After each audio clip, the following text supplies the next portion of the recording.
ونعوذ بالله من شرور أنفسنا ومن سيئات أعمالنا من يهده الله فلا مضل له ومن يضلل فلا هادي له ونشهد أن لا إله إلا الله وحده لا شريك له ونشهد أن سيدنا ومولانا محمدا عبده ورسوله اللهم صل على سيدنا مولانا محمد طب القلوب ودوائها وعافية الأبدان وشفائها ونور الأبصار وضيائها وعلى آله وصحبه وسلم. أما بعد فقد قال الله تعالى في القرآن العظيم والفرقان المجيد أعوذ بالله من الشيطان الرجيم بسم الله الرحمن الرحيم إنما يعمر مساجد الله من آمن بالله واليوم الآخر وإقام الصلاة وآتى الزكاة ولم يخش إلا الله فعسى أولئك أن يكونوا من المهتدين. قال النبي صلى الله عليه وسلم أحب البلاد إلى الله تعالى مساجدها أو كما قال عليه الصلاة والسلام. صدق الله العظيم وصدق رسوله النبي الكريم. سبحانك لا علم لنا إلا ما علمتنا إنك أنت العليم الحكيم. رب اشرح لي صدري ويسر لي أمري واحلل عقدة من لساني يفقهوا قولي. إن أريد إلا الإسلام ما استطعت وما توفيقي إلا بالله. புகழனைத்தும் அல்லாஹ் ஒருவனுக்கே உரித்தாகட்டுமாக.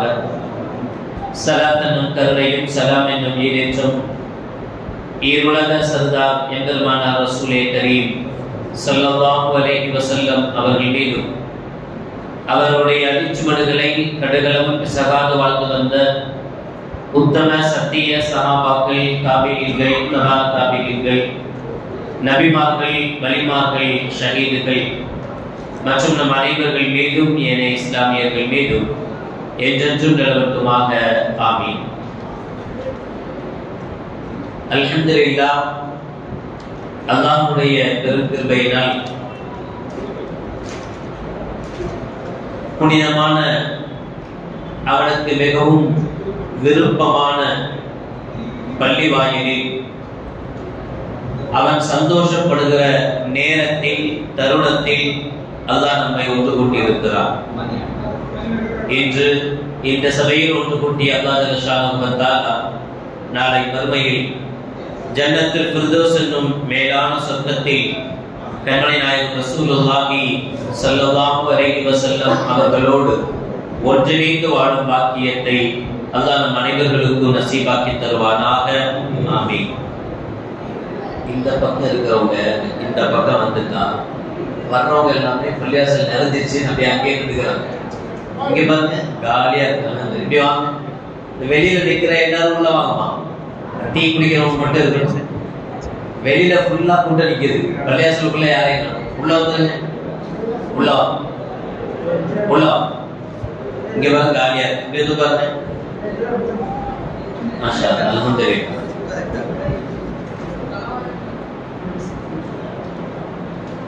பள்ளிவாசல்கள் அல்லாஹ்வுடைய விருப்பத்துக்கான அஹப்புல் பிலாதி இலல்லாஹி மசாஜிதுஹா என்பாகி ஸல்லல்லாஹு அலைஹி வஸல்லம்.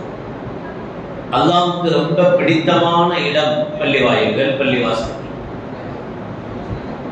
பள்ளிவாசலுக்கு ஒரு சிறப்பு இருக்கு. மற்ற எந்த இடத்தையும் விட பள்ளிவாசல் சிறப்புக்குரியது. நம்ம வீடு இருக்கு. நம்ம வீட்டு பெண்கள் தொழதான் செய்யறாங்க. வீட்டுல நாமளும் சில சமயம் வீட்டுல தொழுகிறோம், குர்ஆன் ஓதுறோம், மௌலூதுகள் ஓதுறோம். என்னென்ன இபாதத்துகள் செய்ய முடியுமோ அதெல்லாம் வீட்டிலேயும் செய்யத்தான் செய்யறாங்க. வீட்டுல தொழுதால் வீட்டுல தொழக்கூடிய இடம். சில பேர் அல்லாஹ்வுடைய பேர் அல்ஹம்துலில்லாஹ் நல்ல பிரம்மாண்டமான மாளிகைகள் கட்டக்கூடியவங்க பிரேயர் ரூம் அப்படின்னு தனியா வீட்டிலேயே ஒரு ரூம் ஒதுக்கி கேட்டார். சந்தோஷமான காரியம்.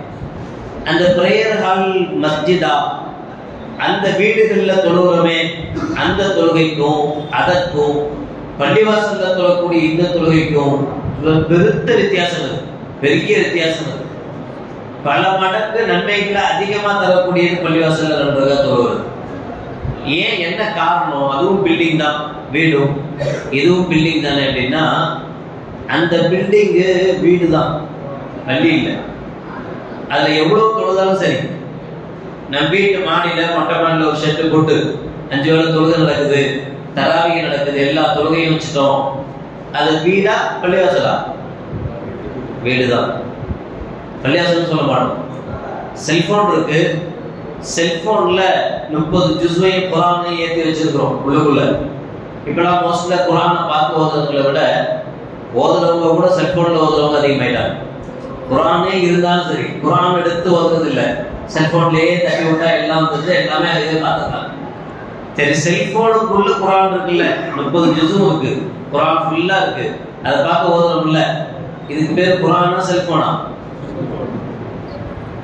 இதுல 1000 கிதாபை டவுன்லோட் பண்ணி வச்சாலும், 1000 குரானை டவுன்லோட் பண்ணி வச்சாலும் இதுக்கு பேரு செல்போன் தான், குரான் ஆகாது.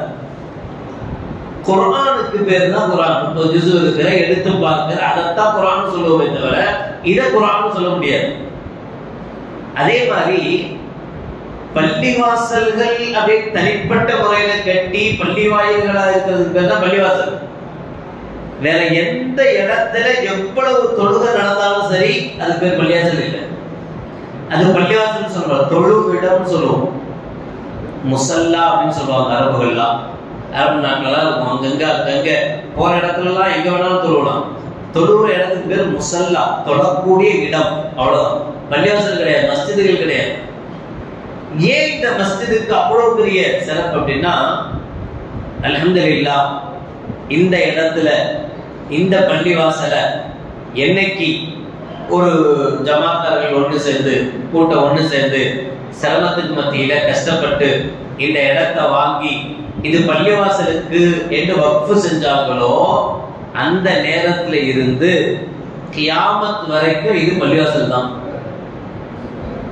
இதை வேற எப்படியும் மாற்ற முடியாது. பள்ளிவாசல் பள்ளிவாசலாவே தான் இருக்குமே தவிர பள்ளிவாசல வேற எந்த விதத்துக்காக வேண்டியும் மாற்றவே முடியாது. பக்கத்துல ஒரு பெரிய இடம் வந்துச்சு, அல்ஹம்துலில்லாஹ் நேர்நகர் மக்களுக்கு அல்லாஹ் கொடுத்த பெரிய கிஃப்ட், பெரிய இடம் கிடைச்சிருக்கு, 5 கிரவுண்ட் மொத்தமா கிடைச்சிருக்கு. நீங்க அங்க பள்ளிவாசல் கட்டிங்கன்னு சொல்லிட்டோம், அங்க போய் பள்ளிவாசல் கட்டியாச்சு, பிரம்மாண்டமான பள்ளி, அழகா இருக்கு, எல்லா கூட்டமும் அங்க வருது, இங்க தொழுவதுக்கு ஆள் இல்லை, அதனால இத பேசாம மண்டபமா மாத்திடலாம் அப்படின்னு கேட்டா ஷரியத் அனுமதிக்காது, மாற்ற முடியாது. தேவைப்பட்ட அந்த 3 ஏக்கர் அல்லது 3 கிரவுண்ட் இடம் இருக்குல்ல, அதுல வேணா மண்டபத்தை கட்டிக்கலாமே தவிர பள்ளிவாசல்னு வக்ஃபு செய்யப்பட்ட இடத்தை எந்த சூழ்நிலையிலையும் எப்பவும் பள்ளிவாசல் அல்லாத வேறொன்றுக்காக மாத்துறதுக்கு மார்க்கம் அனுமதிக்காது. கியாமத் நாள் வரைக்கும் பள்ளிவாசல் பள்ளிவாசலாக வேண்டி மட்டுமே இருக்கும். ஆனா வீடோ மற்றவைகளோ அப்படி கிடையாது. இன்னைக்கு நமக்கு சொந்தமா இருக்கக்கூடிய வீடு போகக்கூடிய காலத்துல, வரக்கூடிய காலத்துல என் பிள்ளைக்கு, என் பேர பிள்ளைக்கு அப்படியே அந்த வீடு கையிலே இருக்குமா? நான் மொத்தா போறேன், என் பிள்ளை நல்லபடியா இருக்கிறாரு, அவர் இருக்கிற வரைக்கும் அவர் கையில இருக்கும். ஒரு கஷ்டம் வந்துச்சு, சிரமம் வந்துச்சு, அல்லது இதை விட பெஸ்டா இன்னொரு இடம் கிடைச்சது, உடனே இந்த வீட்டை வித்துட்டு வேற வீடு வாங்கலாம்னு நினைக்கிறாரு. அடுத்த நிமிஷம், அடுத்த நேரம் இந்த வீடு வேறொருத்தர் பேர்ல இடம் மாறிடுது, கை மாறிடுது. இப்ப எனக்காக, என் குடும்பத்துக்காக அந்த வீடு இல்லை, என் குடும்பத்துக்கு வேற வீடோ வேற இடமோ மாறிடுது. இந்த இடம் எனக்கு சொந்தமானதா, நமக்கு சொந்தமானதா? நாம எத்தனையோ இடம் வாங்குறோமே, நாம எத்தனையோ வீடு வாங்குறோமே, அதெல்லாம் நம்மளுடைய வம்சாவளிக்கு சொந்தமா இருந்த இடமா? யாருக்கோ சொந்தமா இருந்தது, பிறகு கை மாறுது. 10 வருடங்களோ 20 வருஷங்களோ வருடங்கள் போக போக போக கை மாறிக்கிட்டே இருக்கு. ஒருத்தருக்கு சொந்தம் இல்லை, இன்னொருத்தருக்கு மாறிக்கிட்டே இருக்கு. யாரும் இது எனக்கு சொந்தமானதுன்னு சொல்ல முடியாது. சொந்தம்னா என்ன அர்த்தம்? பட்டாலா நம்ம பேர்ல தான் இருக்கு, எல்லாமே நம்ம பேர்ல இருக்கு, இது என் வீடு அப்படின்னா என்ன அர்த்தம்? மொத்தா போற வரைக்கும் இந்த வீட்டுல வாடகை கொடுக்காம இருக்கலாம்னு அர்த்தம். மொத்தான உடனே வீட்டை விட்டு வெளியே கொடுத்து போட்டுறாங்க. பல இடத்துல வீட்டுல இடம் இல்லை, ஜனாசா வைக்கிறதுக்கு டிஸ்டர்பா இருக்கும், எல்லாரும் வந்து பார்க்க முடியாது, அதனால இந்த பக்கம் 4 பைக் நிறுத்து, அந்த பக்கம் 4 பைக் நிறுத்து, ரோட்ல கொண்டு வந்து ஜனாசா வச்சு ஜனாசா அங்கதான் பார்க்கணும். ஓடி வந்துடும், முடிஞ்சு போச்சு. உயிர் இருக்கிற வரைக்கும் தான் வீடு என் வீடு, என் கடை, என் பைக்கு, என் காரு. இந்த என் காரு, என் பைக்கு, என் வீடு, இதுக்கெல்லாம் எது வரைக்கும் பவர்? இந்த உடல்ல உயிர் போய்கிட்டு இருக்கிற வரைக்கும் தான் பவர். நின்று போச்சுன்னா அடுத்த சமயம் கேட்பாங்க, யூசுப் பாய், அந்த பாய், இந்த பாய் சொல்ல மாட்டாங்க. ஜனாசா எப்போ எடுக்கிறாங்க, முடிஞ்சு போச்சு. ஃபஹ்ருதீன் மௌத்தா போனோம்னா ஃபஹ்ருதீன் சித்தை எப்போ எடுக்கிறாங்கன்னு கேட்பாங்க. மௌத்தா போனா என்ன கேட்பாங்க? ஜனாசா எப்போ எடுக்கிறாங்க, இறந்து போயிட்டார், மௌத்தா போயிட்டார். பேரு கூட சொந்தம் இல்லை, நமக்குண்டான பேரு கூட நமக்கு சொந்தம் இல்லை. மௌத்தா போன உடனே ஜனாசா எப்போ எடுக்கிறாங்க. அந்த அளவுக்கு இந்த உலகம் எதுவுமே நமக்கு சொந்தமானது கிடையாது. நம்முடைய கைவிட்டு போயிடும். ஒரு நாள் இல்லைன்னாலும் இன்னொரு நாள் கைவிட்டு போகக்கூடியதுதான் இந்த உலகத்தினுடைய எந்த சொத்து சுகங்கள், எந்த சந்தோஷங்கள் எதுவா இருந்தாலும் போயிடும். ஆனா பள்ளிவாசல் மட்டும்தான். பள்ளிவாசல் என்று வக்ஃபு செய்யப்பட்டுட்டா, வக்ஃபு செய்யப்பட்ட நாள்ல இருந்து கியாமத் நாள் வரைக்கும் அதை எந்த யூசுக்கும் மாற்றவே முடியாது. பள்ளிவாசல் பள்ளிவாசலாகத்தான் இருக்கும். இன்னும் சொல்ல போனா கியாமத்துக்கு பிறகு எல்லாம் அழிக்கப்பட்டு திரும்ப அடுத்த சூர் ஊத கட்டளையிடுவான். அடுத்த சூர் ஊதும் போது எல்லாம் மறுபடியும் உயிரோட எந்திரிப்பாங்கல்ல. அப்படி எழுப்பப்படும் போதும் மஸ்ஜிதுகள் மஸ்ஜிதுகளாகவே எழுப்பப்படும். எந்தெந்த இடத்துல எந்தெந்த பள்ளிவாசல்கள் இருந்ததோ அந்த பள்ளிகள் பள்ளி வாயிலாகவே உயர்த்தப்பட்டு சொர்க்கத்துக்கு கொண்டு வரப்படும். சொர்க்கத்துல வச்சு நேர் நகர்ல அப்சாதி எல்லாம் தலாக்கா பள்ளிவாசல் அப்படின்னு ஒரு பள்ளி இருந்துச்சு அப்படின்னு நல்லா கேட்பான். ஆமா இருந்துச்சு. எங்க அது? அதோ இருக்கு. அதுக்கு யார் யார் என்னென்ன ஹெல்ப் பண்ணாங்க, அது ரெடி பண்ணது யாரு, வாங்கினது யாரு, அதுக்கு யாரெல்லாம் என்னென்ன உதவி செஞ்சாங்க, லிஸ்டே ரெடி பண்ணி கொடுப்பான். நிர்வாகம் கூட விட்டுருக்கும். 5 லட்சம் ரூபாய் கொடுத்த ஒரு பேர் வேணா இருக்கும், 500 ரூபாய் கொடுத்த ஒரு பேர் இருக்குமா? சந்தேகம் தான். 4 பேர் விட்டுருக்கலாம். அவர் 5 லட்சம் ரூபாய் கொடுத்தாரு, அதனால பேர் போட்டோம். இவர் 50 ரூபா தானே கொடுத்தாரு, 500 ரூபா தானே கொடுத்தாரு. இது இப்படிலாம் எல்லாரும் பேரையும் லிஸ்ட் வைக்க முடியுமா கேட்போம். ஆனா யார் வச்சிருக்கா? முன்கர் நக்கீர் 2 பேர் நமக்கு ரெடியா உட்கார்ந்துருக்காங்க. அவங்க நம்ம எந்தெந்த பள்ளிவாசலுக்கு எவ்வளோ கொடுத்தோம், என்ன செஞ்சோம், எல்லா லிஸ்டும் வச்சிருப்பாங்க. நேர் நகர் அன்னை ஹர்ஷா பள்ளிக்கு என்னைக்கு இது பள்ளிவாசலாக ஆரம்பிக்கப்படும் போது யார் யார் என்னென்ன உதவி செஞ்சாங்களோ அதிலிருந்து இன்னைக்கு வரைக்கும் இன்ஷா அல்லாஹ் கியாமத் வரைக்கும் யாரெல்லாம் இதுக்காக உதவுவாங்களோ எல்லாருடைய பேரோட இந்த பள்ளிவாசலுடைய உரிமையாளர்கள், இந்த பள்ளிவாசலுக்கு ஹெல்ப் பண்ணவங்க, இவங்கெல்லாம் என்கிற அந்த லிஸ்ட் வந்துடும். அந்த லிஸ்ட்டை பார்த்த உடனே அல்லாஹ் நம்ம பேரெல்லாம் பார்ப்பான். பார்த்துட்டு என்ன இவரை எப்படி, இவர் பாவம் செஞ்சிருக்கிறாரு, ரொம்ப அநியாயம் பண்ணியிருக்கிறாரு, நம்ம தொழில் சரியில்லை, மோசமான தொழில் பண்ணியிருக்கிறாரு, ஹராம் செஞ்சிருக்கிறாரு, அப்படி இருக்கிறார், இவர் நரகவாதி அப்படின்னு ஒரு லிஸ்ட்டு கூட நிப்பாடி இருப்போம். அல்லாஹ் இந்த லிஸ்ட்டை பார்ப்பான். நரகவாதி தான், அவ்வளோ செஞ்சிருக்காரு தான், ஆனால் பள்ளிவாசலுக்கு ஹெல்ப் பண்ணியிருக்கிறாரா, இப்படி செஞ்சிருக்கிறாரா, சரி அந்த பாவத்தெல்லாம் நான் மன்னிச்சுட்டேன் போ சொல்லு அப்படின்னு சொன்னாலும் சொல்லலாம். இன்ஷா அல்லாஹ் சொல்லுங்க. ஒரு செகண்ட் நம்முடைய எந்த தர்மம், நாம அல்லாஹ்வுக்காக செய்யற எந்த விஷயம் நம்மள சொர்க்கத்துக்கு கொண்டு போகும் தெரியாது. நாம நினைச்சிட்டு இருப்போம். பொதுவாகவே நான் சொல்றது உண்டு, ஊரே நம்மளை பார்த்து நல்லவன்னு சொல்லும். ஊர்ல உள்ளவங்களாம் இவர் பெரிய ஆச்சு, பெரிய ஆள் அப்படி சொல்லும். ஆனா அவங்களுக்கு தான் தெரியும் அவங்கவுங்க யாரு இல்ல. அவங்கவுங்களுக்கு தெரியும் என்ன ஊரே நல்லவன்னு சொல்லுது. ஆனா நாம் பண்ற அநியாயம்னா வெளியில தெரிஞ்சா அல்லாஹ் நாளைக்கே தூக்குன்னு மதிப்பாங்க. அந்த அளவுக்கு நான் அநியாயம் பண்ணிட்டு இருக்கேன். நல்ல காலம் என் அநியாயம் இது வரைக்கும் யாருக்கும் தெரியல. நான் செய்த பாவம் இன்னும் யாருக்கும் தெரியல. நான் செய்த விஷயங்கள் எல்லாம் இன்னும் யார் கண்ணுக்கும் வரல. கண்ணுக்கு வராம இருக்கிறவரை நான் நல்லவனாவே இருக்கலாம். இல்லைன்னா இவ்வளவு பாவம் செஞ்சுட்டு இவ்வளவு மோசமானவன் வந்துட்டு என்னால எப்படி சொர்க்கத்துக்கு போக முடியும்? சொர்க்கத்துக்கு போறதுக்கு என்கிட்ட என்ன இருக்கு? இவ்வளவு வச்சிருக்கிறாளே. ஆனா அல்லாஹ்வுக்கு பிடித்தமா உண்மையிலேயே இஹ்லாஸா, பேருக்கு இல்லாம புகழுக்கு இல்லாம அப்படி அது எதுவுமே இல்லாம அல்லாஹ்வுக்காக, அல்லாஹ்வுடைய இல்லத்துக்காக நம்ம ஏதாவது ஒரு சின்ன தர்மம் செஞ்சு அது அல்லாஹ்வுக்கு பிடித்தமானதா ஆயிடுச்சுன்னா அல்லாஹ்வுக்கு அந்த ஒண்ணு போதும் நம்மள சொர்க்கத்துக்கு கொண்டு போறோம். ஒரு பெரிய விபச்சார பெண்மணி, மோசமானது, செய்யக்கூடாது, ஹராம், மார்க்கத்துல இல்லாதது, அல்லாஹ்வுக்கு ரொம்ப கோபத்தை தரக்கூடியது. அந்த பெண்ணு மோசமான பெண்ணு தான். அவள் நரகவாதி தான். ஆனா அந்த பெண்ணு தாகமா இருக்குன்னு தண்ணிக்கு போறா, தண்ணி குடிக்க போறா. கிணத்துக்கு பக்கத்துல ஒரு நாய்க்குட்டி நாக்க தொங்க போட்டுட்டு தாகத்தினால கஷ்டப்படுது. குடிக்க தண்ணி இல்லை நாய்க்குட்டி. நாய்க்குட்டியும் மார்க்கத்துல வெறுக்கப்பட்ட ஒண்ணு இல்லையா? நாயும் பன்றியும் ஐநூறு நஜீஸ்ன்னு சொல்லுவாங்க. அதனுடைய எந்த பகுதியும் சுத்தம் கிடையாது, எல்லாமே மோசமானது. நம்ம வச்சு இன்னைக்கு கொஞ்சம் ரோம்ல வீட்டுக்குள்ள நாய்க்குட்டி வச்சுக்கிட்டு, ஆனா நோய் அசுத்தமானது நாய். அந்த அசுத்தமான நாய் மோசமான நாய் தான். ஆனா அதுவும் ஒரு ஜீவன் தானே, அதுக்கும் உயிர் இருக்குல்ல, அதுக்கும் பசிக்கும் தானே, அதுக்கும் தாகம் எடுக்கத்தானே செய்யும். அது தாகத்தினால நாக்கு தொகு போட்டு இருக்கிறத பார்த்துட்டு இந்த பெண்ணுக்கு மனசு இறங்கி போச்சு. ஐயோ இது இவ்வளவு கஷ்டப்படுது, இந்த நாய்க்குட்டி சிரமப்படுது அப்படின்னு நினைச்சு இந்த பெண்ணு தான் குடிக்கிற தண்ணியில கொஞ்சத்தை அந்த நாய்க்கும் கொடுத்தா. அவ்வளவுதான், வேற ஒன்றும் பெருசா செய்யல. ஆனா அல்லாவுக்கு இந்த செயல் பிடிச்சிருச்சு. அல்லாவுக்கு இந்த தண்ணிக்கு ஏதாவது காசு கொடுத்தா வாங்கணும்.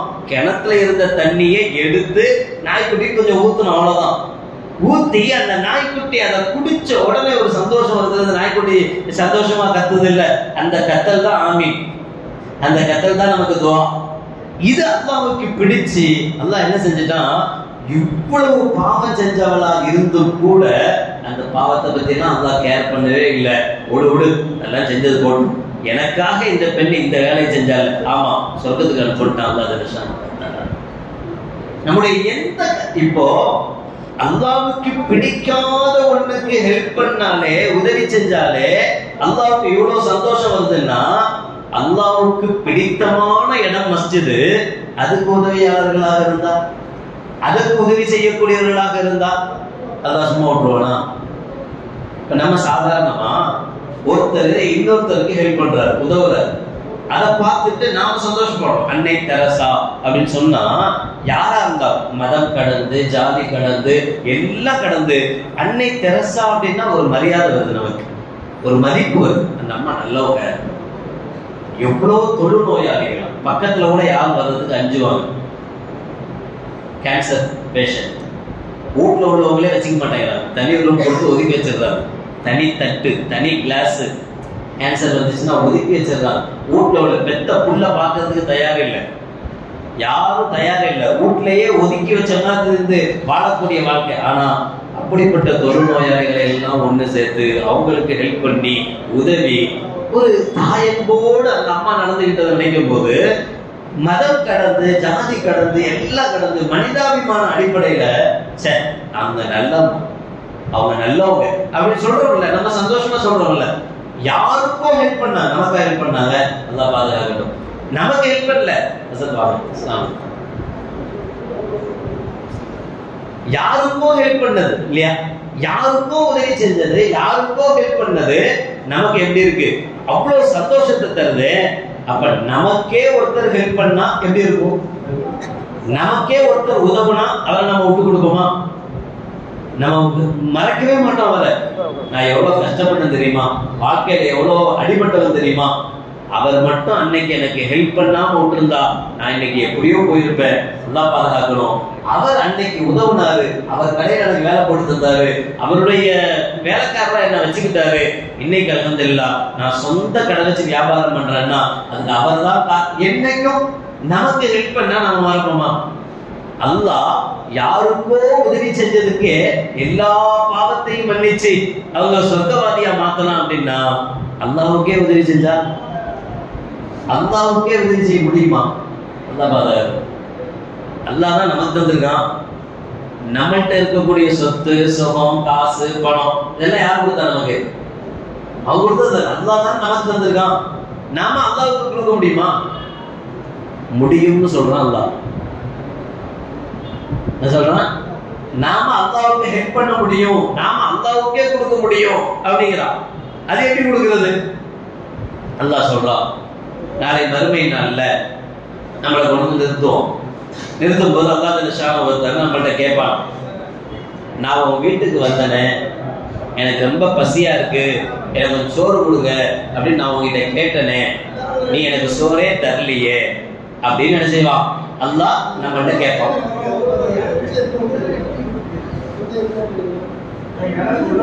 கொஞ்சம் இங்க எந்திரிச்சு இங்க ஃபுல்லா பின்னாடி வர்றவங்க உட்கார முடியாது. வேற ஒண்ணு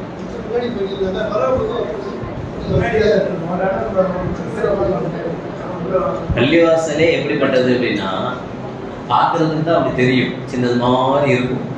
ஆனா வர வர வர வர வர வர வர இறங்கிட்ட மக்காவுக்கு போயிருக்கீங்களா, அரபுக்கு போயிருக்கீங்களா, தவாப் செய்யற இடம் பார்த்தா ஒரு குறிப்பிட்ட இடம் தான் தவாப் செய்யற இடம். ஆனா அந்த இடத்துல மக்கள் இறங்கிட்டே இருப்பாங்க, உள்ள வந்துகிட்டே இருப்பாங்க. அது எப்படிதான் இடம் கொடுக்குமோ தெரியாது, விசாலமாயிட்டே போகும். எவ்வளவு பேர் இறங்கினாலும் தவாப் செய்யறதுக்கு இடம் இருக்கும். இடம் இல்லாம தவாப் செய்யாம வெளியே வந்தவங்கன்னு கேள்விப்பட்டிருக்கீங்களா? மத்தாப்புக்கு போய் ஹஜ்ஜுடைய சமயத்திலே இருக்கட்டும், லட்சக்கணக்கான பேர் கோடிக்கணக்கான பேர் ஒண்ணு சேர்றாங்களே, ஒண்ணு சேர்ந்து யாராவது உள்ள போகும்போது பயங்கர ரஷ்ஷா இருப்பாங்க, வெளியே வந்துருக்கீங்களா, அவங்க கால் எடுத்து உள்ள வச்சா தன்னால தவாப் செஞ்சு 7 சுத்து சுத்தி வெளியே கொண்டு விட்டுருவாங்க. அந்த கூட்டம் அவ்வளவு நெருக்குதல் இருந்தாலும் அவ்வளவு இடம் கிடைக்கும். அது மாதிரி பள்ளிவாசல் எவ்வளவு பேர் வந்தாலும் தாங்க வர வர வர வர உள்ள இடம் கொடுத்துட்டு இருக்கு. நமக்கு கொஞ்சம் விசாலமான மனசு வேணும். பள்ளிவாசல் விசாலமா தான் இருக்கு, நமக்கு கொஞ்சம் விசாலமான மனசு வச்சுட்டா தந்தாலும் உள்ள வரும். இப்ப அல்லாஹ் வறுமையில நம்மளை கொண்டு நிப்பாட்டிட்டு நம்மள்ட்ட அல்லாஹ் கேட்பான், எனக்கு பசியா இருந்தது, நான் உன் வீட்டுக்கு வந்தேன், உன் வீட்டுக்கு வந்து எனக்கு கொஞ்சம் சோறு கொடுன்னு கேட்டேன், நீ தரலையே அப்படின்னு நம்மள்ட்ட கேட்பான். என்னைக்காச்சும் வந்திருக்கானா அல்லாஹ் நமக்கு? யார் வீட்டுக்கெல்லாம் வந்திருக்கிறானோ கை தூக்குங்க. உங்க வீட்டுக்கு வந்திருக்கான், மாஷா அல்லாஹ். வேற யார் வீட்டுக்குமே வரலையா? உங்க வீட்டுக்கு வந்திருக்கானா? பாத்தீங்களா, சோறு கொடுத்தீங்களா, நாளைக்கு பார்க்கலாம்னு சொன்னீங்களா? சொல்லு. 2 பேர் 3 பேர் வீட்டுக்கு தான் வந்தானா? இப்படித்தான் நாமளும் அல்லாட்ட கேட்போம். நீ எங்க வந்த, நீ எப்ப வந்த, நீ வந்திருந்தா நம்ம தான் பிரியாணி ஆக்கி போட்டுக்கலாமே. அல்லாஹ் வீட்டுக்கு வந்தா சும்மா விடுவோமா? அல்லாவே நம்ம வீட்டுக்கு வந்துட்டா சும்மா விடுவோமா? எவ்வளவு கவனிக்க முடியுமோ அவ்வளவு கவனிச்சு அனுப்புவோம்ல, நமக்கு சொர்க்கம் தருவான்றதுனால. அப்ப நம்ம கேட்போமா அல்லாட்ட, யா அல்லாஹ் நீ எப்ப வந்த, நீ வந்திருந்தா நான் பயங்கரமா தடபடலா கவனிச்சிருப்பேன் உடனே அப்படின்னு நம்ம சொல்லுவோம்.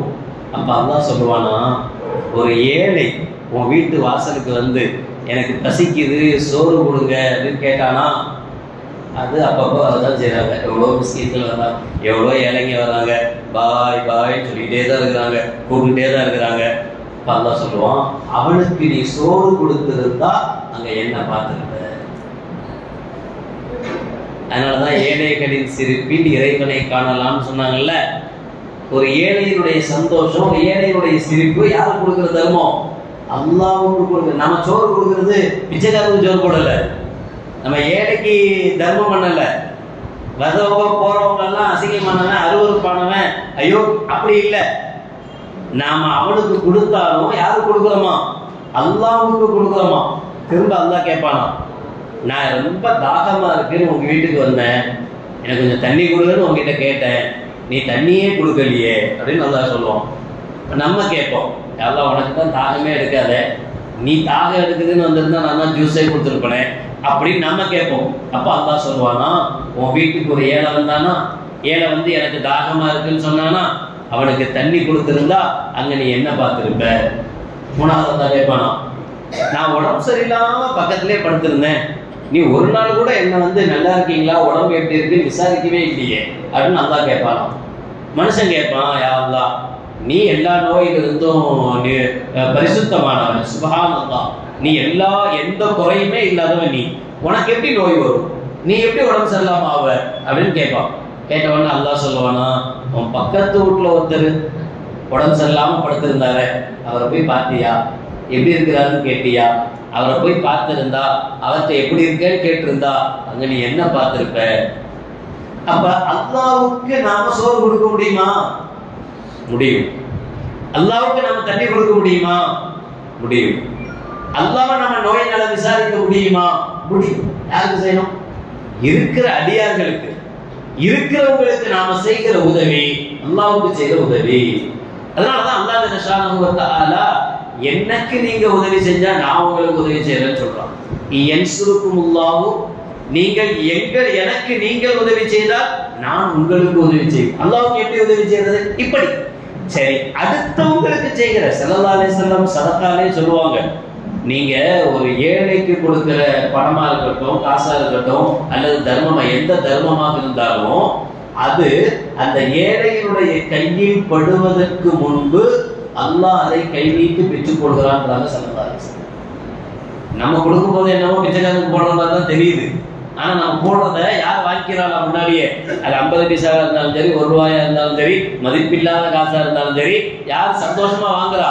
அல்லாஹ் சந்தோஷமா அதை வாங்கி நம்ம பேங்க்ல சேர்த்துறோம். மறுமையில சொர்க்கத்துக்காக நம்ம அக்கௌண்ட்ல போட்டு வச்சிடறோம். போட்டு வச்சுட்டு மறுமையில நாம போகும்போது நம்மகிட்ட கொடுத்து காட்டுவோம், தான் இதெல்லாம் நீ செஞ்ச அமல் அப்படின்னு. ஆனா நமக்கே தெரியல அல்லாஹ் நம்மளோட எவ்வளவு இணக்கமா இருக்கான், அல்லாஹ் நம்மளோட எவ்வளவு நெருக்கமா இருக்கான், அல்லாஹ் எவ்வளவு நமக்கு நல்லது செஞ்சுக்கிட்டே இருக்கான் அப்படின்றது நமக்கு புரியல. அது எங்க உணர முடியும் அப்படின்னா பள்ளிவாசல்ல உணர முடியும். இது அவனுடைய வீடு. பள்ளிவாசல் யாருடைய வீடு? இங்க தலைவர், செயலாளர், பொருளாளர், துணை தலைவர், துணை செயலாளர்லாம் இருப்பாங்க. அவங்கெல்லாம் எதுக்கு? பெயிண்ட் இல்லைன்னா பெயிண்ட் அடிக்கிறதுக்கு, ஃபேன் ஓடலைன்னா ஃபேனை மாற்றுறதுக்கு, லைட்டு போயிடுச்சுன்னா லைட்டை மாற்றுறதுக்கு, அஜத்துக்கு சம்பளம் கொடுக்கறதுக்கு. இதுதான் நிர்வாகம், இதுதான் நிர்வாகம். அவங்களுக்கு சொந்தமானது பள்ளிவாசல். பள்ளிவாசல் யாருக்கு சொந்தமானது? அல்லாஹ்வுக்கு சொந்தமானது. யாருக்கு சொந்தம்? அல்லாஹ்வுக்கு. யாருடைய பள்ளி? அல்லாஹ்வுடைய பள்ளி, அல்லாஹ்வுடைய வீடு. அல்லாஹ் நம்ம வீட்டுக்கு ஒரு விருந்தாளி வந்தா நம்ம எப்படி கவனிப்போம்? நம்ம வீட்டுக்கு ஒரு விருந்தாளி வந்தா நம்ம என்னதான் செய்வோம்?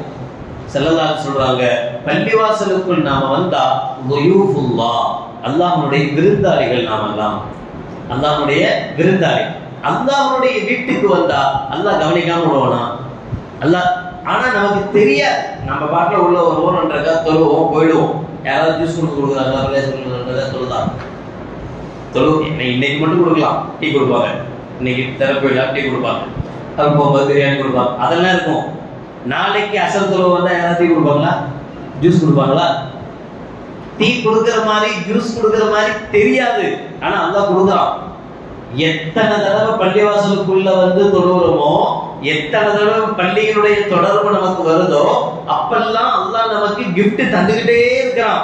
ஆனா அந்த கிஃப்ட் எதுவுமே நமக்கு வெளிப்படையா தெரியாது, வெளிரங்கமா தெரியாது. வயிற்ற வலிக்கிற மாதிரி இருக்கும். நம்ம அப்பதான் வந்திருப்போம், பாத்ரூம்னா போயிட்டு ஒவ்வொருலாம் செஞ்சுட்டு 2 தொழுதுருப்போம், 2 ரக்கா தொழுதுட்டு வெளியில போவோம். வயிற்று வலி எங்க இருந்துச்சுன்னே தெரியாது, அது பாட்டுல போயிருக்கும். நாம அதை கேர் பண்ணவே மாட்டோம். வயிற்று வலி வந்ததுன்றது நமக்கு தெரியல, வயிற்று வலி போச்சுன்றது நமக்கு தெரியல. அந்த வயிற்று வலி எங்க போயிருக்கும் அப்படின்னா 2 ரக்கா தொழுதம் இல்ல, அந்த தொழுகைக்காக தான் வீட்டுக்கு வந்ததுனால அல்லாஹ் ஒரு கிஃப்ட் நமக்கு தந்திருப்பான். அந்த கிஃப்ட் நம்மளுடைய வயிற்று வலியை போக்கியிருக்கும். நம்மளுடைய பிரச்சனையோட வருவோம், டென்ஷனோட வருவோம். வீட்டுல சண்டை, கொண்டாட்டிட்ட சண்டை, பிள்ளைகிட்ட சண்டை, வியாபாரத்துல நஷ்டம், எவ்வளவோ பெரும் பெரும் பிரச்சனைகள் இருக்கும். இந்த பிரச்சனைகளோட நம்ம பள்ளியாசலுக்குள்ள வந்திருப்போம். பள்ளியாசலுக்குள்ள வந்து அழுவோம், அல்லாட்ட கண்ணீர் வரும். அப்படித்தானே? பெத்தவங்களை பார்த்தா எப்படி கண்ணீர் வடிப்போமோ, அப்ப நம்மளை படைச்சவன் அவன் தானே, நமக்கு ரொம்ப அவன் தானே, அவன்கிட்ட தானே கெஞ்ச முடியும். அவன்கிட்ட கதறுவோம், அவன்கிட்ட அழுவோம், அவன்கிட்ட செய்வோம். எல்லாம் செஞ்சு முடிச்சுட்டு வெளியில போகும்போது அல்லாஹ் இன்னைக்கு இல்லைன்னாலும் ஒரு நாளைக்கு கொஞ்சம் கொஞ்சமாக நம்முடைய கஷ்டங்களை, நம்முடைய பிரச்சனைகளை என்ன செய்வான்? நீக்குவான். இது எதுவுமே நம்ம கண்ணுக்கு தெரியாதா? நாம என்ன நினைச்சிட்டு இருப்போம் அப்படின்னா, நானும் அல்லாட்ட துவா செய்யறேன், பள்ளியாசலுக்கு போறேன், அஜத் வந்தாரு சொன்னாரு, பள்ளியாசலுக்குள்ள வந்தா அல்லாவுடைய வீடு, அல்லாவுடைய வீட்டுக்குள்ள வந்தா அல்லா கிஃப்ட் தருவான், பிரச்சனை எல்லாம் போயிடும், எல்லாம் சந்தோஷம்லாம் கிடைச்சிரும் அப்படின்னு சொன்னாரு. நம்மளும் 25 வருஷமா பள்ளியாசலுக்கு தொழுதுட்டு தான் இருக்கோம், நமக்கு எந்த பிரச்சனையும் போன மாதிரி தெரியலையே. இல்ல, நாளை ஸல்லல்லாஹு சொல்றாங்க, நாளை மறுமை நாள்ல இப்படி ஒரு கூத்து நடக்கும். என்ன கூத்து தெரியுமா? அல்லாஹ் ஒருத்தனை கூட்டு வந்து நிப்பாட்டி, இதான் உன்னுடைய நன்மை அப்படின்னு சொல்லி நன்மையை காட்டுவாங்க. இந்த நன்மை வந்து மழை அளவு குடிஞ்சிருக்கும், பயங்கரமா மழை. இப்ப நம்ம ஏற்கனவே சொன்ன மாதிரி நமக்கு தெரியும்ல நம்ம என்ன நன்மை சொன்னோம்.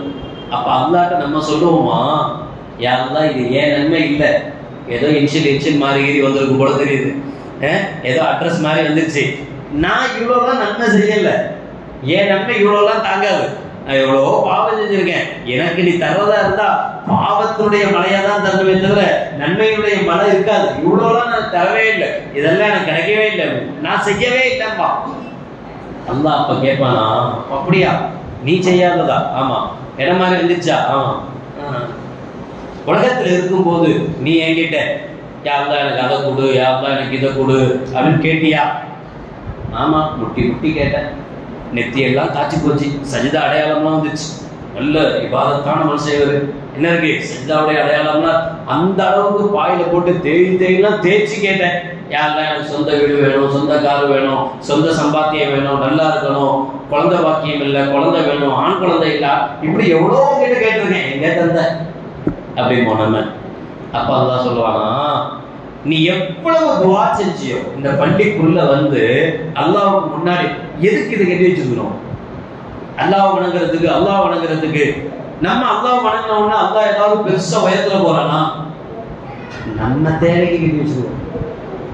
2 ரக்காத்தை தொழுதுட்டு நாம என்ன செய்யணும்? 10 நிமிஷம் தொழுதா 1 மணி நேரம் துவா செய்யணும். உட்காது, யாரெல்லாம் நான் வந்ததே உன்னை தொழுது முடிச்சுட்டு தேவையை வாங்கிட்டு போலாங்கிறது தான் வந்தேன். தொழுகிறதுக்கு மட்டும் அல்ல, தொழுகை கடமை முடிஞ்சு போச்சு. கடமை முடிஞ்சோடனே என்ன, எனக்கு என்னென்ன லிஸ்ட் இருக்குன்னு நான் தர்றேன். எனக்கு இந்த பிரச்சனை இருக்கு, அந்த பிரச்சனை இருக்கு, இது இருக்கு, அது இருக்கு, இதெல்லாம் போகணும், இதெல்லாம் வேணும். இதை கேட்கறதுக்கு உண்டான நேரம் பார்த்தா கேட்பானா? நீ என்கிட்ட கேட்டியா? ஆமா கேட்டேன், நீ தரவே இல்லையே. அப்ப அப்பா சொல்றான், நாம பள்ளிக்கு வந்து பள்ளிக்குள்ள உட்கார்ந்து அல்லாஹ்ட்ட கெஞ்சி கேட்கிற இந்த விஷயத்தை 3 பார்ட்டா அல்லாஹ் பிரிக்கிறான். ஒண்ணு, நம்ம என்ன கேட்கிறோமோ அதையே அல்லாஹ் தந்துருவோம். சாலிகான பொண்ணை தருவாயாக, வைஃப தருவாயாக. ஒருத்தர் 7 வயசுக்குள்ள கேட்கலாம், அல்ஹம்துலில்லாஹ் அதே மாதிரி சாலிகான மனைவிய அல்லாஹ் அவருக்கு கொடுத்துட்டான் அப்படின்னா சந்தோஷம் தான். யாருமே தெரியும் மனைவிங்க எங்கேயுமே அமைதியா, சரி எல்லாம் சாலிகான மனைவிமார்கள் தான் இல்லையா? நாம கொஞ்சம் அட்ஜஸ்ட் பண்ணி நடந்தா அவங்களும் அல்ஹம்துலில்லாஹ் சாலிகான மனைவி தான். நாம ஒரு இருக்கும்போது தான் அவங்க உனக்கு எவ்வளோன்னா எனக்கு எவ்வளோ அப்படின்னு திரும்பி நிற்கிறாங்கல்ல. அதே மாதிரி ஒரு பெண் அல்லாஹ்க்கு துஆ செஞ்சு, யா அல்லாஹ் இப்படி இருக்கு, எனக்கு சாலிகான ஒரு கணவர் கூட கேட்டிருப்பாங்க, அல்ஹம்துலில்லாஹ் ஒரு சாலிகான கணவனை என்ன செஞ்சிருப்பான் அல்லாஹ் அவங்களுக்கு கொடுத்துருப்பான், எல்லாம் நடந்திருக்கும்.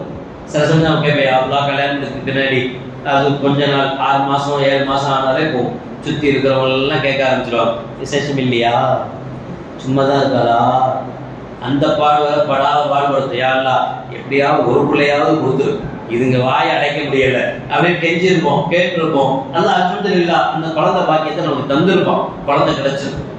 யா அல்லாஹ் பொம்பளை பிள்ளை இருக்கு, ஆம்பளை பிள்ளை கேட்டு ஏதோ நாம கேட்கக்கூடியதை அல்லாஹ் ஒண்ணு நேரடியா நாம என்ன கேட்கிறோமோ அதையே அல்லாஹ் கபூல் செஞ்சு தந்துருவோம்.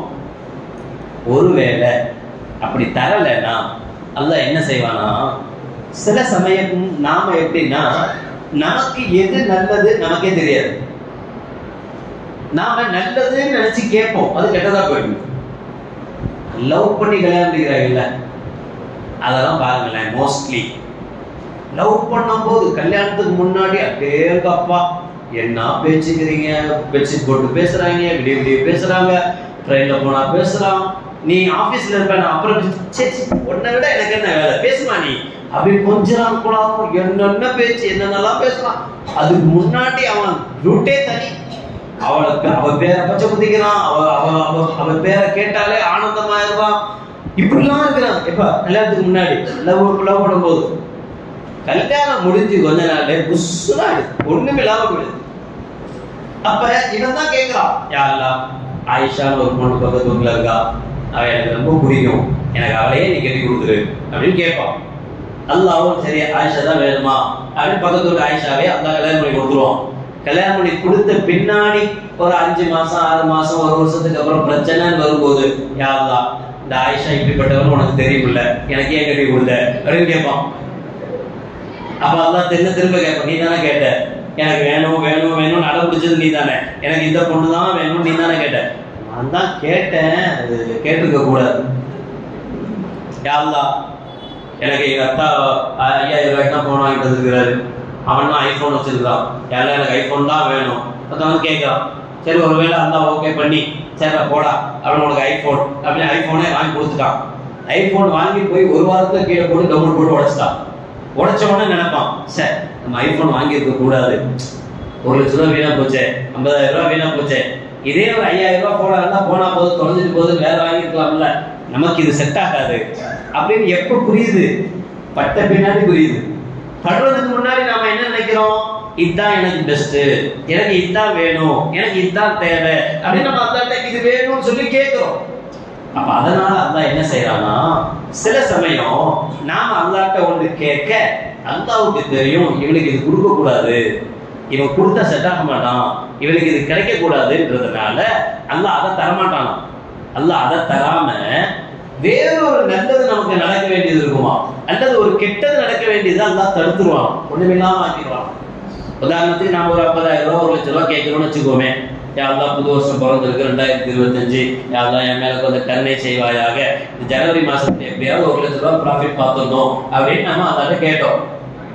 அல்லாஹ் பார்த்தான் 1 லட்சம் ரூபா தருவேன், ஆனா தந்தா நீ பள்ளியாசலுக்கு இப்ப ஃபஜ்ருக்கு வர்ற, அந்த 1 லட்சம் ரூபா தந்தா ஃபஜ்ர்ல ஆளக்கான போயிடும், அப்புறம் துஹர் இல்லாம கட் பண்ணுவேன், வியாபாரம் அலைய ஆரம்பிச்சிருவேன், அப்புறம் நீ அதனால தரமாட்டான். தராம நமக்கு ஏதாவது ஒரு நோய், ஏதாவது ஒரு கஷ்டம், உடம்புல ஒரு பிரச்சனை அப்படி இருக்கும், அந்த பிரச்சனைய நமக்கே தெரியாம நீக்கிடுவோம். ஒரு தலைவலின்னு வச்சுக்கோமே, ஒரு தலைவலி திடீர்னு பயங்கரமான நைட்டு பயங்கர தலைவலி, நம்ம தலைவலியில துடிக்கிறோம். வீட்டில் உள்ளவங்க பெரியவங்க அதெல்லாம் ஒண்ணும் இல்லை, தைலத்தை தடவு, அதை புடி, புகை அப்படின்னு எதையோ ஒண்ணு செஞ்சாங்க, செஞ்சதை காலையில ஃப்ரெஷ்ஷா எழுச்சிட்டோம், ஒண்ணுமே இல்லை.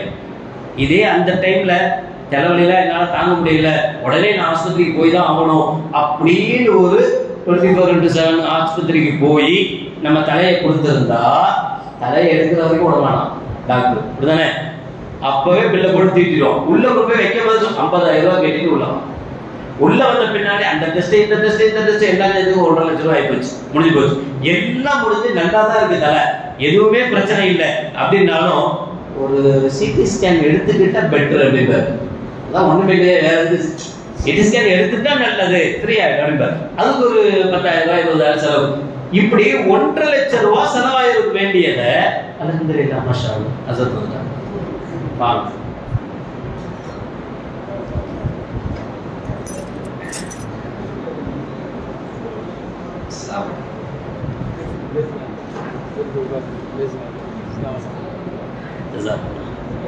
இப்படி 1.5 லட்சம் ரூபாய் செலவாக வேண்டிய விஷயத்த அல்லாஹ் என்ன செஞ்சிருப்பான், ஒரு தலைவலி தைலத்தை கொடுத்து வேலையை முடிச்சிருப்பான்.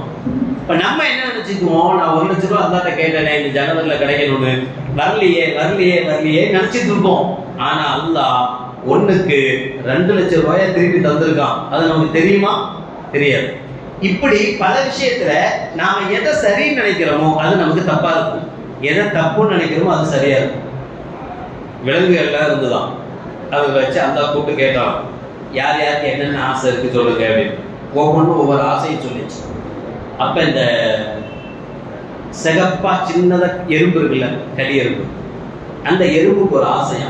என்ன ஆசைன்னா, தேள் கொட்டினா மனுஷன் செத்து போயிடுவான், விஷம் ஏறுது. பாம்பு கொட்டினா மனுஷன் செத்து போயிடுவான், விஷம் ஏறுது. நாம கொட்டினாலும் மனுஷன் சாகும், நாம கடிச்சா மனுஷன் செத்துடணும் அப்படின்னு அதுக்கு ஒரு ஆசை. பொதுவாகவே அப்படித்தான். உங்களுக்கு என்ன வேணும் அப்படின்னு கேட்டா, எனக்கு இது வேணும்னு கேட்கறத விட அடுத்தவனுக்கு இதை கொடுத்துறாதன்னு கேட்கறதுல பெஸ்டா இருக்கும். அதே மாதிரி இது என்ன செஞ்சது, அல்லாஹ் யா அல்லாஹ் நான் கடிச்ச உடனே செத்துடணும் அப்படின்னு. என்ன கடிச்சு, நான் கடிச்ச உடனே செத்துடணும் அப்படின்னு. அப்படியா, ஓகே ரைட், எல்லாத்துக்கும் கொடுத்துருக்கேன், உனக்கும் கேட்டதுக்கு உண்டு அப்படின்னு சொல்ல உடனே ஏத்துக்கலாம். கொசு பாருங்க, கொசு கடிக்கும், கொசு கடிச்சு நமக்கு வலிக்கும், வலிக்கும் போது பார்த்தா கொசு அங்க இருக்காது, கடிச்சு போன பிறகுதான் வலியே ஸ்டார்ட் ஆகும். எறும்பு கடிக்கும் போது பாருங்க வலிக்கும், பார்த்தா எறும்பு எங்க இருக்கும், அங்கேயே தான் இருக்கும். என்ன செய்வோம், ஒரு நசுக்கு நசுக்கி சாப்பிடுவோம். கடிச்ச உடனே செத்துருச்சா, அது என்ன நினைச்சு கேட்டுச்சு, நான் கடிச்ச உடனே மனுஷன் சாகணும்னு நினைச்சது, ஆனா அதுக்கு கேட்க தெரியல. அது என்ன செய்யல, கேக்குது. அது நல்லதுன்னு நினைச்சுக்கிட்டு என்ன கேட்டுடுச்சு அப்படின்னா, நான் கடிச்ச உடனே செத்துட்டோம் அப்படின்னு கேட்டதுனால என்ன ஆகி போச்சு, கடிச்ச உடனே செத்து போயிடுது. இப்படித்தான் நாம பல பேரு நமக்கு எது நல்லது, அல்லாஹ்ட்ட எதை கேட்கணும்னு தெரியாமையே கேட்டு அது கிடைச்ச பின்னாடி ஐயோ முசீபத்து கிடைச்சிருச்சே அப்படின்னு நினைக்கிறோம். அதனால அல்லாஹ் என்ன செய்வானா, நமக்கு தர வேண்டிய நம்ம கேட்டதை கொடுக்காம நமக்கு எதுல கயிறு இருக்கோ அதை அல்லாஹ் தருவான். ஆனா அது நமக்கு வெளியில தெரியாது. 2 3வது விஷயம், ஒருவேளை எனக்குலாம் டீ தரல, அஜத்துக்கு மட்டும் இருக்குங்களா, பெரிய அஜத்தா இருந்தா டீ குடிங்க சத்தையே. உங்களுக்கு தந்தாங்களா? தரல தானே? அஜய் அஜய் உங்களை தான் சொல்றேன். இந்த அஜத்துக்கெல்லாம் கொடுக்கல, இந்த அஜத்துக்கெல்லாம் கொடுக்கல, பெரிய அஜத்துக்கு மட்டும் டீ கொடுக்குறீங்க. நியாயமா இது? இந்த அஜத்துக்காக தான் நான் கேட்டேன். அப்ப எங்க விட்டேன்? ரெண்டு விஷயம். ஒண்ணு அல்லாஹ் என்ன செய்யலாம்? கேட்டதை தரலாம். இன்னொன்னு நமக்கு என்ன வேணுமோ அதை தரலாம்.